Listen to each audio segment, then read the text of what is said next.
እዞም ሕዋትና ናይ ሞት ኣጋጢምዎም ዘሎ ኣብዚ ዓዲ ካልጋሮ ማለት እዩ ብጣዕሚ ዘሕዝን እዩ ብጣዕሚ ከቢድ እዩ ኣዝዩ ከቢድ እዩ ማለት እዩ ንሱ ከዓ እዩ ሓሲቦም ምክንያቱ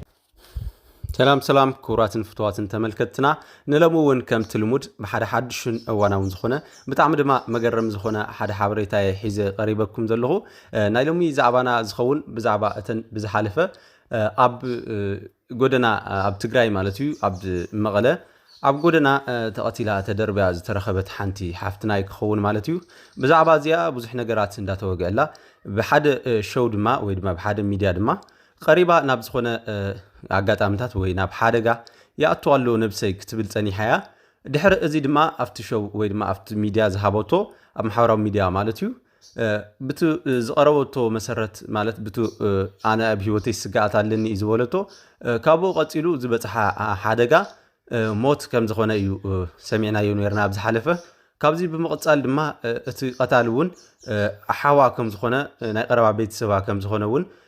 ተገሊጹ ምንባሩ ኣብ ዝተፈላለዩ ሚድያታት ዝፍለጥ እዩ ማለት እዩ ክቡራት ተኸታተልቲ ካሊእ ድማ ንሕዝዩ ብጣዕሚ ዘገርም ኮይኑ ሒዝዎ ወፂኡ ዘሎ ድማ ብዛዕባ እቲ ቀታሊ ተባሂሉ ወይ እቲ ተጠርጣሪ ዝነበረ ኣሚኑ ተባሂሉ ኣብ ቤት ፍርዲ ኣሚኑ ማለት እዩ ዝተውሃቦ ፍርዲ እዩ ብጣዕሚ ኣገራሚ ኮይኑ ዘሎ ውሕዳት ዓመታት እዩ ተፈሪድሉ ዘሎ ዝበሃል ዘሎ እቲ ተፈሪድዎ ዘሎ ዓመት ድማ ኣዝዩ ንእስ ብምዃኑ እቶም ቤተሰብ ብጣዕሚ ኣብ ወጥርን ከምኡውን በቲ ሓደ ገጽ ድማ ኣብ ደስታን ይርከቡ ማለት እዩ ምክንያቱ ሓደ ግዜ ሓፍትና ተቐቲላ እያ ካልኣይ ሓውና ብምእሳሩ ደቁ ክድፎን እምበር ካሊእ ዝመፅእ ለውጢ የለን ክብሉ እዮም ማለት እዩ በቲ ሓደ ገጽ ሓጎስ ኣይ ሓዘን እንዳገለጹ ዝርከቡ ዘለዉ እቲ ፍርዲ ድማ ብጣዕሚ ዝገርመኩም ክቡራት ተኸታተልቲ ካብቲ ትፅበይዎ ብላዕሊ እዩ ምክንያቱ እንታይ መስለኩም እቲ ፍርዲ ሞት ወይ ድማ ቀታሊ ዝኾነ ሰብ ዝፍረዶ ፍርዲ ዝፍለጥ ኮይኑ ናይዚ ግን ኣብ ውስን ዓመታት እስሪ ከም ዝተኣሰረ ወይ ከም ዝተፈረዶ እዩ እቲ ወፂኡ ዘሎ ንሕዚ ቤት ፍርዲ ቀሪቡ ማለት እዩ እሱ ድማ ብጣዕሚ መነጋገሪ ኮይኑ ዘሎ ቤት ፍርዲ ናማን ናይ ትግራይ እዚ ዝኣክል ድዩ ነዚ ነገር እዚ ፈሪድሉ ዘሎ እንዳተባሃለ ዝርከብ ማለት እዩ ክቡራት ተኸታተልቲ ካሊእ ድማ እንተኾነ እዛ ሰበይቲ እዚኣ ወይ ድማ እዛ ወላዲቱ ማለት እዩ ናይዙ መዋቲ ወደይ ነዚ ቅትለት ኣይፈፀሞን እያ እንዳበለት ትርከብ ምክንያቱ እዛ ሰብ እዚኣ ኣነ በደይ ክጥለም ኣይኽእልን እዛ መዋቲት ማለት እዩ ባደይ ክጥለም ኣይኽእልን ኣዴኻ ዘይኣመንካ ደኣ እሞ ንመን ክእመን ኢላ ነቲ ኣብ መጀመርያ እውን ኣብ ሾው ኣብቲ ሚድያ ቀሪባ ዝሃበቶ ሓበሬታ ማለት እዩ እዚ ድማ ካብዚ ዝተረዓለ ኣዲያ ከም ዝጠለመታን ከምኡውን እቲ ተጠሊማቶ ዘላ ነገር እውን ብዛዕባ መሬት ምስቲ ምዃኑ ነዴኻ ዘይኣመንካ ደኣ እሞ ኣደይ ገዚኣትለይ ብኣስሙ ፀኒሑ ናባየ ክተዝሮ እያ ዝብል ነይረ እምበር ከምዚ ጌራ ክትጠልመኒያ ምስ ወዳ ኮይና ብዙሕ ነገራት ኣብ ልዕለይ በደል ክትፍፅም እያ ኣይብልን ነይረ እያ ትብል ነይራ ቅድሚ ማታ መዋቲት ማለት እዩ እዚ ድማ ነቲ ኣዲያ ማለት እዩ ነዚ ጉዳይ እውን ክቐለሉ ነቲ ወዳ እንዳ ተማዕፀነት እያ ንቤት ፍርዲ ሓሳባ እንዳሃበት ፀኒሓ ቤት ፍርዲ እውን እንተኾነ ንባዕላ ኣብ ጥርጣረ ውሽጢ እትይብሎ ዝሃቦ እቲ ውሳነታት ድማ ንዓ እውን ኣብ ምጥርጣር ከም ዝርከብ ከኣስራ እውን ይኽእል እዩ ዝበሃል ጭምጭምታ እዩ ዝስማዕ ዘሎ ምክንያቱ ተሓባባሪት እያ ተባሂላ ወይ ድማ ብቅድሚኡ ድማ ንሞራል ናይታ መዋቲት እውን ተጫዊታ ነይራ ብሞራላ ወይ በቲ ናታ ሓፍትና ሞራል ማለት እዩ ብኡ ኣቢላ እቲ ፍርዲ እውን ናብኣ ከይዘር ቤት ፍርዲ እውን ንኻልኣይ ግዜ ክቆፅሮም ይኽእል እዩ ንቤንን ነተን ወላዲተን ማለት እዩ ነተን ገዛ ጠሊመነን ዝነበራ ጠሊማትኒ ዝበለትን ጓልን እውን ኣብ ሚድያ ከምቲ ዝረኣኽሞ ማለት እዩ ክቡራት ተኸታተልቲ ወይ ቅድሚኡ ከምቲ ኣብ ሚድያ ወፂኣ ዝሰማዕናዮ ካሊእ እውን እንተኾነ ቤተሰብ ናይዛ ሰብ እዚኣ ብዙሕ ነገር እንዳ ሰሙዑ እዮም ፀኒሖም ብጣዕሚ ዝሕዝነካ ነገር ድማ እታ መፅያ ዘላ ወይ ካብ ስዑዲ መፅያ ኣብዚ መሬት ገዚኣ በዲኣ ሽም ዝተጠለመት ድማ ደቃ ከም ዘለውዋን እቶም ደቃ እውን ይግለሉ ከም ዘለዉ ካብ ቤተሰብ ማለት እዩ ምስ እንሓቦኦም ወይ ድማ እታ እንቤቶም ድማ በቱ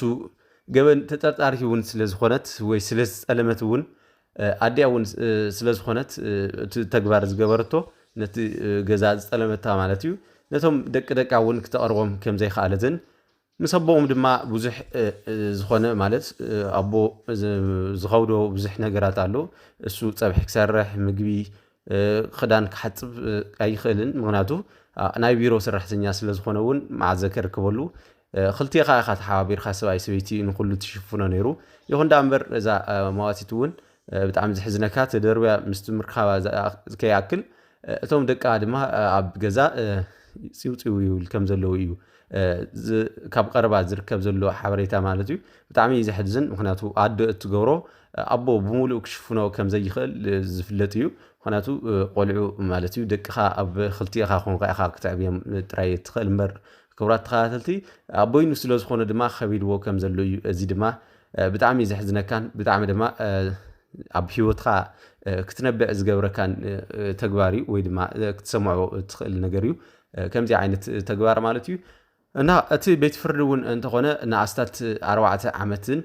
6 ወርሕን ከም ዝኣሰሮ እዩ ተገቢሩ ዘሎ ምክንያቱ ሙሉእ ሓበሬታ የለን ግን በቲ ሞራል ኣምሲሉ እዩ ክቐፅዖም ክኢሉ ዘሎ ተባሂሉ ዘሎ ምክንያቱ እንታይ መስለኩም 4 ወርሕን 6 ወርሕ 4 ዓመትን 6 ወርሕን ማለት ናይ ዝኾነ ንእሽተይ ገበን ወይ ድማ ብመጠን ገበን እውን ንእሽተይ ዓዊ ዝበሃል ገበናት ኣለዉ እንዲኦም መጠን ገበኖም ዘፈላለዩ ነፍሲ ቅትለት ግን እቲ ጥርጣር ነፍሲ ቅትለት ግን ናብ ኣስታት 18 እስካብ 12 ዓመት እውን ዝወርድ ማእሰርቲ ይእሰር እዩ ማለት እዩ ሓደ ሰብ እዚ ግን እንተኾነ 4 ዓመትን 6 ወርሕን ብምፍራዱ ድማ ቤተሰቦም ኩሉ ሓዚኑ እዩ ዝርከብ እቲ ፈታዊ ናይታ ቆልዓ ማለት እዩ ናይታ ጠላሚት ዝተባሃለት ናታ ደጋፊ ዝኾነ ኩሉ እዚ ነቱ እኹል ፍርዲ ኣይኮነን ነቱ ገበንሱ ዝማጠን ፍርዲ ኣይኮነን እውን እንዳበልዮም ዝርከቡ ማለት እዩ ክቡራት ተኸታተልቲ ብጣዕሚ ዝገርመካ 4 ወርሒ ዝኣኽሉ ብቐቢሉ ናተቐነሰ እውን ዝኸደሉ ኣጋጣሚ ኣሎ እዩ ኣብ ዓመት ማለት እዩ እዚ እንተገደደ ናብ 3 ዓመት ገለ እዩ ክእሰር ዝኽእል እቲ ዓመትን ገለን ግን ናይ ምሕረት እውን ተገይርዎ ናብ ዝነኣሰ ወሪዱ እውን እቲ ገበኑ እናተቐለሉ እዩ ክመፅእ ማለት እዩ ኣብ ቤት ፍርዲ ወይ ኣብ ቤት ህንፀት ብዝገብሮ ፀባይ እውን እንዳተባሃለ ዝርከብ ምክንያቱ እቲ ገበነኛ ማለት እዩ ኣስታት 10 ገለ ዓመት ተኣሲሩ ዳ ናብ 8 ናብ 7 ዓመት ዝቀናነሰሉ ኣሎ ብዲስፕሊን ተባሂሉ ማለት እዩ ኣብ ቤት ህንፀት እና እዚ ሰብ እዚ እቲ 4 ዓመትን 6 ወርሕን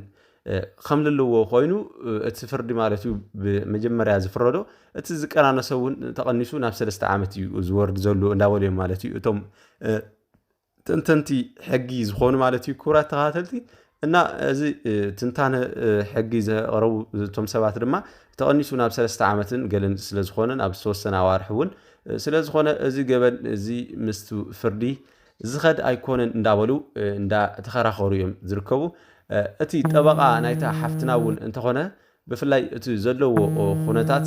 ምስቱ ዘሎ ናይ ማለት እውን እቲ ዝግበር ቤት ፍርዲ ዝገብሮ ፍርዲ ማለት እዩ እቶም ጠበቃታት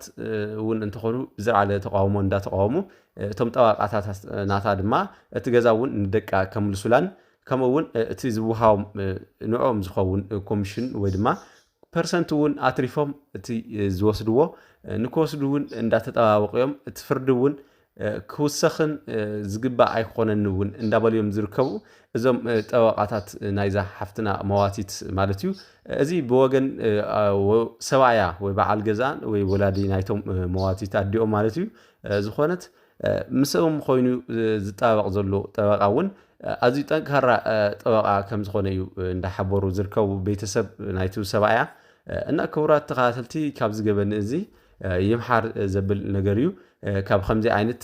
ዘይ ምትፍናን ወይ ድማ ዘይ ምፍታይ ዘሕዝን እዩ ማለት እዩ ካብዚ ይምሓረካ እዩ ዝብል እና ክቡራት ተኸታተልቲ ንሎሚ ዝነበረኒ ሓድሽ ሓበሬታ ዝኾነ እዚ ይመስል ነይሩ ብኻሊእ እውን ተኸታቲለ ናባኹም ክሳብ ዘቕርበልኩም እቲ ዘሎ ሓድሽ ማለት እዩ ሰሰናዩ ናይ ስራሕ እውን ፅቡቕ መንፈስ ክህልወኩም ትምኒተዩ ቻው ድሓን ኩንታ